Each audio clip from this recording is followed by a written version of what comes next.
सीसवाली में श्री वीर तेजाजी महाराज का 10 दिवसीय मेला धूमधाम से शुरू हुआ। मेले का उद्घाटन मुख्य अतिथि महंत लक्ष्मण दास महाराज और अध्यक्ष कांग्रेस पीसीसी सचिव हंसराज मीणा ने संयुक्त रूप से किया। अतिथियों ने फीता काटकर मेले का शुभारंभ किया। मेला रंगमंच पर आयोजित इस कार्यक्रम में सबसे पहले वीर तेजाजी महाराज और मां सरस्वती की पूजा की गई। इसके बाद खाटू श्याम जी मंडल द्वारा भजन संध्या का मनमोहक कार्यक्रम प्रस्तुत किया गया, जिसमें कलाकारों ने भक्ति भाव से भजन प्रस्तुत किए। इस भक्तिमय कार्यक्रम का दर्शकों ने आधी रात तक आनंद उठाया। मेले में विभिन्न सांस्कृतिक कार्यक्रमों के साथ स्थानीय उत्पादों का भी प्रदर्शन किया गया। जिला रसद अधिकारी राम सिंह मीणा ने घरेलू सिलेंडर की अवैध बिक्री के खिलाफ बड़ी कार्रवाई की। उन्होंने अनूपगढ़ के 4 स्थानों पर दबिश देकर कुल 24 घरेलू सिलेंडर जब्त किए हैं। इसके साथ ही गाड़ी में रिफिलिंग करने वाली 2 मोटर और एक होटल से सिलेंडर समेत एक बड़ी गैस भट्टी को जब्त किया है। जिला रसद अधिकारी राम सिंह मीणा ने बताया कि यह कार्रवाई व्यावसायिक प्रतिष्ठानों में घरेलू गैस सिलेंडरों के अवैध उपयोग को रोकने के लिए की गई है। कार्रवाई की तो उसके बारे में डिटेल बताइए। राज्य सरकार के निर्देशानुसार आज हमने बांडा कॉलोनी में 7 सिलेंडर और 2 कारों में गैस भरने की मशीनें जब्त की है। वहाँ अवैध रूप से घरेलू गैस सिलेंडरों का कारों में भरने का व्यावसायिक उपयोग हो रहा था। दूसरा, हमने बालाजी किराना है 87 जीबी पर, वहाँ से 7 सिलेंडर पकड़े हैं जो अधिक रेट में वो बेच रहे हैं दुकानों पे रख के। वहीं उसके बगल में 87 जीबी में अनु किराना स्टोर से हमने 7 सिलेंडर वहाँ से जब्त किए हैं जो कालाबाजारी में सिलेंडर बेच रहे थे। चौथी कार्रवाई हमने बालाजी मिष्ठान भंडार जो बांडा गांव है वहाँ से की है। वहाँ पे हमने 3 सिलेंडर और भट्टी मौके से जब्त की है और ये कार्रवाई रेगुलर जब्त रहेगी। राज्य सरकार के निर्देशानुसार स्ट्रिक्टली ये कार्रवाई चल रही है। सर, टोटल 24 सिलेंडर, 2 भट्टी और 2 मोटर और 1 भट्टी बिल्कुल जब्त की है हमने और उनके विरुद्ध शिक्षे में प्रकरण दर्ज करवाया जाएगा और आगामी जो कार्रवाई आवश्यक वस्तु अधिनियम के अंतर है वो की जाएगी। जोधपुर में एक महिला डॉक्टर से डिजिटल अरेस्ट के जरिए 87 लाख रुपए की ठगी का मामला सामने आया है। साइबर ठगों ने खुद को क्राइम ब्रांच का बड़ा अधिकारी बताकर महिला से ठगी की। उन्होंने दावा किया है कि महिला के पास एक पार्सल है जिसमें अवैध दस्तावेज, एटीएम कार्ड और ड्रग्स मिले हैं, जिसमें महिला डॉक्टर्स डर गई और ठगों के बहकावे में आ गई। ठगों ने पहले अवैध दस्तावेज, एटीएम कार्ड, ड्रग्स मिलने की बात कही और 51 लाख रुपए मांगे। फिर 21 लाख रुपए की एफडी तुड़वाकर पैसे भेजने को कहा। इस तरह महिला ने ठगों को कुल 87 लाख रुपए भेज दिए। ठगों ने पीड़िता को 15 दिन तक डिजिटल अरेस्ट में रखा। अतिरिक्त पुलिस उपायुक्त वीरेंद्र सिंह राठौड़ ने बताया कि पुलिस ने मामला दर्ज कर जांच शुरू कर दी है। कल पुलिस थाना रातानाडा में एक प्रकरण 198/2024 दर्ज हुआ है, जिसमें एक वृद्ध महिला जो कि रिटायर्ड प्राचार्य हैं, उनके द्वारा अपने आप को अज्ञात अपराधियों द्वारा डिजिटल अरेस्ट का भय दिखलाकर करीब 87 लाख रुपया की उद्यापन किया गया। इस संबंध में प्रकरण दर्ज किया गया। यद्यपि घटना करीब 1-1.5 महीने पुरानी है, फिर भी गहनता से अनुसंधान करके इस संबंध में आरोपियों तक पहुंचने के प्रयास किए जाएंगे। जोधपुर की एसडीएम प्रियंका बिश्नोई की तबीयत बिगड़ने के बाद उनके परिवारजनों की शिकायत पर कलेक्टर ने एसएन मेडिकल कॉलेज के डॉक्टर भारती को एक कमेटी गठित करने के निर्देश दिए हैं। एसएन मेडिकल कॉलेज के प्रिंसिपल ने विभिन्न विभागों के विशेषज्ञ डॉक्टर्स की एक कमेटी बनाई थी, जिसमें अपनी रिपोर्ट 3 दिन में जिला कलेक्टर को सौंपनी थी। इस बीच परसों देर रात एसडीएम प्रियंका बिश्नोई का अहमदाबाद से सिम अस्पताल में आकस्मिक निधन हो गया। गठित डॉक्टर की कमेटी ने अपनी रिपोर्ट जिला कलेक्टर को सौंप दी है। यह रिपोर्ट आगे की कार्रवाई के लिए जिला कलेक्टर द्वारा राज्य सरकार को प्रेषित की गई है। माना जा रहा है कि रिपोर्ट में पर्याप्त सबूत है जिसमें निजी अस्पताल को घेरे में लिया जा सकेगा।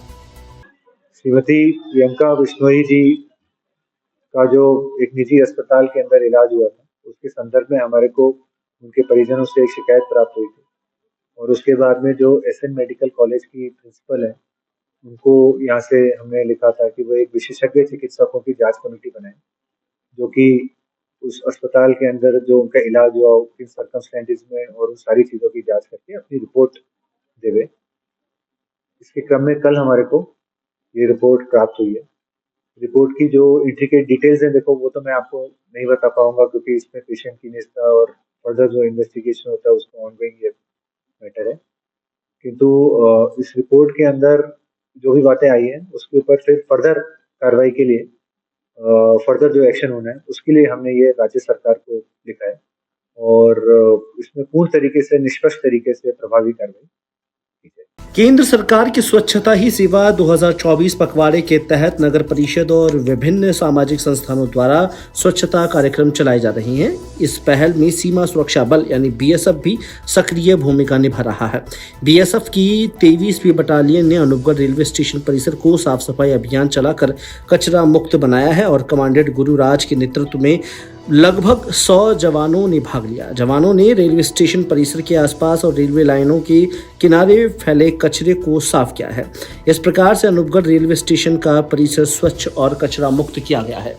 जैसे कि सभी को पता है, भारत सरकार द्वारा ये स्वच्छता अभियान चलाया जा रहा है। लोगों में स्वच्छता के प्रति जागरूकता कराने के लिए, स्वच्छता के अहमियत को समझाने के लिए, तो उसी के तहत हम लोगों ने कुछ कार्यक्रम चलाया।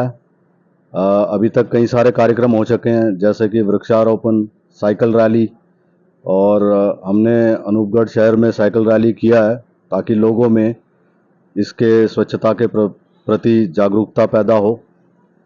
जैसा कि आप सबको पता है कि हमारे स्वास्थ्य को, शरीर को स्वस्थ रखने के लिए व्यायाम और शारीरिक कसरत जितना अहमियत रखता है, उतना ही स्वच्छता, अपने आसपास के इलाके को हम जितना स्वच्छ रखेंगे तो उतना ही हमारे स्वास्थ्य के लिए और इलाके के साफ सफाई के लिए अच्छा रहेगा। इसी को हम लोगों में जागरूकता बढ़ाने के लिए ये अभियान चला रहे हैं। जालोर के जसवंतपुरा थाना क्षेत्र में वन विभाग द्वारा अतिक्रमण हटाने के दौरान कुछ लोगों द्वारा बाधा उत्पन्न करने के मामले में पुलिस ने 5 आरोपियों को गिरफ्तार किया है। वन विभाग की टीम ने राजपुरा और सुंधा माता क्षेत्र में अतिक्रमण हटा रही थी।